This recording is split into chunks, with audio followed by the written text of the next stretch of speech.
अद्वैतामृतवर्षिणीं भगवतीम् अष्टादशाध्यायिनीम् अम्ब त्वामनुसन्दधामि भगवद्गीते भगवद्वेषिणीम्। सुप्रभात देवियों एवं सज्जनों, कृष्ण संदेश सुधा चैनल के माध्यम से मैं धर्म प्रकाश भदौरिया गीता विश्लेषक गीता की ज्ञान गंगा में अवगाहन हेतु उपस्थित आप सभी भद्रजनों का हार्दिक अभिनंदन एवं कोटि कोटि वंदन करता हूँ।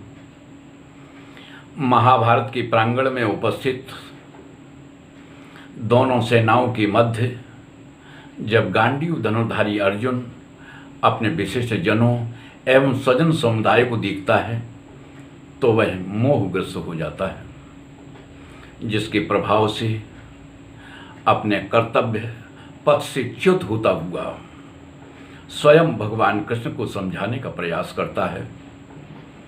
वह कहता है कि देखो कृष्ण, कि निहत्य धार्थ राष्ट्रान्नः का प्रीति स्यात् जनार्दनो व पापमेवाश्रये दस्मान् हत्वैताना ततायिनः तस्मान्हारा वयं हन्तुं धार्तराष्ट्रान् स्वबान्धवान् स्वजनं हि कथं हत्वा सुखिना श्याम माधव। अर्जुन कहता है कि देखो कृष्ण, धृतराष्ट्र के पुत्रों को मारने पर हमें क्या प्रसन्नता होगी।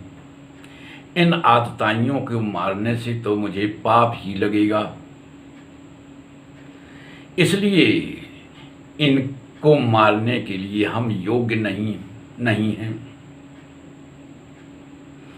स्वजनम ही कथम हत्वा सुखिना श्याम माधव। स्वजन समुदाय का संहार करने के उपरांत हम कैसे सुख की अनुभूति कर सकेंगे। इससे ये सिद्ध होता है कि अर्जुन को शायद किसी के माध्यम से जानकारी प्राप्त हुई हो या अर्जुन ने कहीं ये पढ़ा हो। एक स्मृतिकार ने लिखा है कि सा एव पापिष्ठ तमो यह कुर्याद कुल नाशनम। जो अपने कुल का नाश करता है वह सबसे बड़ा पापी कहा गया है। तो यहाँ पर विशेष रूप से ध्यान देने वाली बात यह है कि अर्जुन को पाप और पुण्य की बड़ी चिंता है। वो अपने माध्यम से कोई ऐसा कृत्य नहीं करना चाहता है जिसके परिणाम स्वरूप उसे पाप की प्राप्ति हो और उसका कल्याण न होता हो। दूसरी बात, धृतराष्ट्र के पुत्रों का संहार करने पर वो कहता है कि हमें पाप लगेगा। इन आतताइयों का संहार करने के उपरांत हमें पाप ही लगेगा। ये मानता है कि ये आतताई हैं। तो आतताई किसे कहते हैं, इस पर विचार करते हैं। वशिष्ठ स्मृति में एक जगह लिखा है इस संबंध में कि आतताई किसे कहते हैं। तो क्या लिखा है, ध्यान देंगे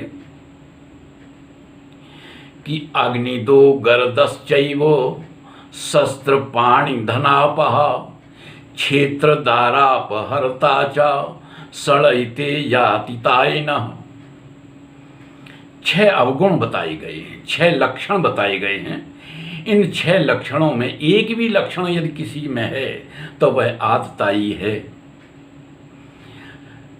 तो पहला क्या लक्षण बताया है कि आग जलाकर मारने का प्रयास करने वाला, जहर देकर मारने का प्रयास करने वाला, मारने के लिए हाथों में सदैव हथियार लेके उद्यत रहने वाला, धन का हरण करने वाला, जमीन जायदाद का हरण करने वाला, पत्नी का हरण करने वाला इत्यादि, ये 6 लक्षण बताए गए। और यहाँ पर ध्यान देने वाली बात यह है कि दुर्योधन इत्यादि में ये 6 के 6 लक्षण हैं। जैसे पहला लक्षण, आग जलाकर मारने का प्रयास करने वाला, लाक्षागृह में आग लगाकर पांडवों को मारने का प्रयास किया। दूसरा लक्षण, जहर देकर मारने का प्रयास करने वाला, भीमसेन को जहर देकर मारने का प्रयास किया गया और हाथों में सदैव हथियार लेके मारने के लिए उद्यत रहते ही हैं। चौथा, जुए के कार्य में फंसाकर, जुए के दुष्कृत्य में फंसाकर धन का हरण करने का प्रयास, जमीन जायदाद का हरण करने वाला यानी उनके राज्य इत्यादि को हड़प लिया। और छठवां लक्षण, पत्नी का हरण करने वाला, भरी सभा में द्रौपदी का चीर हरण करने का प्रयास इत्यादि। सारे के सारे लक्षण दुर्योधन इत्यादि में परिलक्षित होते हैं। लेकिन इसके उपरांत भी अर्जुन कहता है कि इनको मारने से हमें क्या प्रसन्नता होगी। तो यहाँ पर भगवान कृष्ण अर्जुन को एहसास कराना चाहते हैं कि देखो अर्जुन, यदि तुम ये स्वीकार करते हो कि वास्तव में तुम क्षत्रिय हो, तो ये महाभारत का युद्ध धर्मानुकूल है, धर्मार्थ है और तुम्हारे लिए श्रेय का साधन भी है। युद्ध भूमि में आकर युद्ध से पलायन करना ये क्षत्रिय धर्म नहीं है। युद्ध से पलायन करना आपको शोभा नहीं देता है। धर्म्याधि युद्धाक्षेण यत् क्षत्रियस्य न विद्यते। धर्म युक्त युद्ध से बढ़कर क्षत्रिय के लिए अन्य कुछ भी नहीं है। इसलिए तुम्हें युद्ध करना चाहिए। अथ चेत्त्वमिमं धर्म्यं संग्रामं न करिष्यसि तथा स्वधर्मं कीर्तिं च हित्वा पापम अवाप्स्यसि। भगवान कृष्ण कहते हैं कि देखो अर्जुन, यदि इस धर्म युक्त युद्ध को तुम नहीं करोगे तो इससे क्या होगा, तुम्हें पाप भी लगेगा और अपयश फैलेगा और जो समादृत पुरुष होते हैं, समाज में जो सम्माननीय होते हैं, उनकी यदि अपकीर्ति हो जाए, उनका यदि अपयश फैल जाए तो वह मृत्यु से भी बढ़कर है। तो क्या करना चाहिए? अगर जो तुम युद्ध नहीं करते हो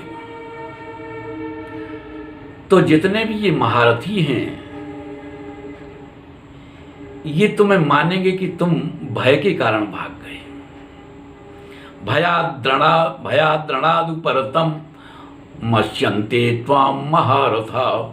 ये महारथी लोग ऐसा कहेंगे कि तुम भय के कारण युद्ध का परित्याग करके पलायन कर गए हो।